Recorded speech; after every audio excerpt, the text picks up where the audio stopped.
ప్రజాస్వామ్యాన్ని రద్దు చేసి నాటి ప్రధాని ఇందిరాగాంధీ ఎమర్జెన్సీ వ్యవస్థను తీసుకువచ్చి ఒక నియంతగా వ్యవహరించారని Nellore zonal RTC chairman Sannapureddy Suresh Reddy తెలిపారు. కావలిలో బుధవారం బీజేపీ ఆధ్వర్యంలో ఎమర్జెన్సీ వ్యతిరేక దినోత్సవం కార్యక్రమం జరిగింది. కాంగ్రెస్ పార్టీకి వ్యతిరేకంగా బీజేపీ నాయకులు నినాదాలు చేశారు. ఈ సందర్భంగా విద్యార్థులకు నాటి ఎమర్జెన్సీ ఘటనలను వివరించారు. దివంగత మాజీ ప్రధాని ఇందిరాగాంధీ 1975 జూన్ 25వ తేదీన ప్రజాస్వామ్యాన్ని రద్దు చేసి ఎమర్జెన్సీ ప్రకటించిన రోజు అని సురేష్ రెడ్డి చెప్పారు. ఈ కార్యక్రమంలో రాష్ట్ర కార్యవర్గ సభ్యులు గుండ్లపల్లి భరత్ కుమార్, బీజేపీ నాయకురాలు అంచిపాక కమల, జిల్లా టెలికాం అడ్వైజరీ కమిటీ సభ్యులు కుట్టుబోయిన బ్రహ్మానందం, రాష్ట్ర సహ కోశాధికారి కందుకూరి సత్యనారాయణ, కావలి అసెంబ్లీ కన్వీనర్ సివిసి సత్యం, పట్టణ అధ్యక్షుడు మందా కిరణ్, పరుసు వెంకటేశ్వర్లు, మురళీకృష్ణ, బీజేవైఎం జిల్లా అధ్యక్షుడు గుత్తా అశోక్ నాయుడు, సవీంద్ర తదితరులు ఉన్నారు.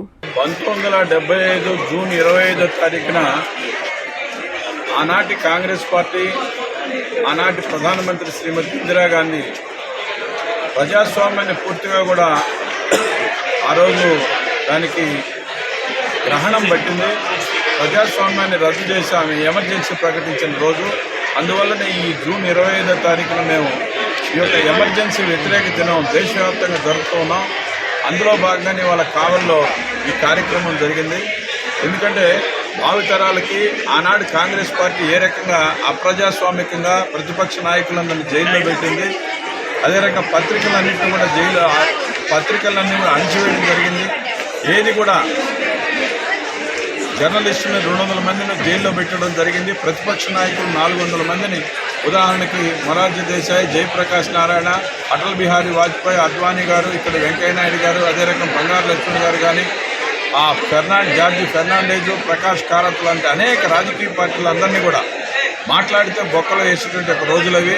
అలాంటి ఒక ఈ ఎమర్జెన్సీ ఏదైతే ఉందో అది పెట్టినటువంటి ఒక పార్టీ ఇవాళ కాంగ్రెస్ పార్టీ తగుదనమ్మా అంటూ ఇవాళ మన ప్రభుత్వంలో మనం డెమోక్రసీగా రాజ్యాంగబద్ధంగా అంబేద్కర్ రచించినటువంటి రాజ్యాంగబద్ధంగా పరిపాలన సాగిస్తూ ఉంటే వాళ్ళు మన వాళ్ళని నియంతృత్వవాదులు, అసలైన నియంతృత్వవాదం మీ యొక్క నాన్నమ్మ గారు చేసింది. ఆమె చేసినటువంటి కళల నృత్యం ఏదైతే ఉందో అనేక మంది జైళ్లలో పెట్టి కనీస వసతులు లేకుండా వాళ్ళ భార్యాబిడ్డలకు దూరంగా 21 నెలల పాటు చిత్రహింసలు పెట్టినటువంటి చరిత్ర మీది.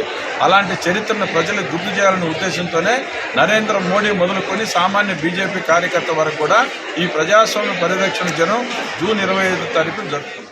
ఎన్ఎల్ హాస్పిటల్స్ అత్యుత్తమ వైద్య సేవలు సామాన్యులకు అందుబాటులో. అపార అనుభవం గల వైద్య నిపుణులు doctor Nagendra Prasad Kulari, managing director, గుండె వ్యాధి వైద్య నిపుణులు గారి ఆధ్వర్యంలో cardiology, neurology, surgical gastroenterology, orthopaedic, ప్రసూతి మరియు గైనకాలజీ, పల్మనాలజీ, జనరల్ మెడిసిన్ మరెన్నో పలు విభాగాల వైద్య సేవలు, అత్యాధునిక ఎక్విప్మెంట్ గల ఐసీయూ, ఆపరేషన్ థియేటర్, క్యాథ్లా, 24/7 ఎమర్జెన్సీ మరియు క్రిటికల్ కేర్, అడ్వాన్స్డ్ మిషనరీ గల ల్యాబ్, సిటీ స్కాన్, ఎక్స్రే, అన్ని కంపెనీల హెల్త్ ఇన్సూరెన్స్ సౌకర్యం కలదు. అందరికీ అందుబాటులో అత్యాధునిక వైద్య సేవలు అతి తక్కువ ఖర్చులో.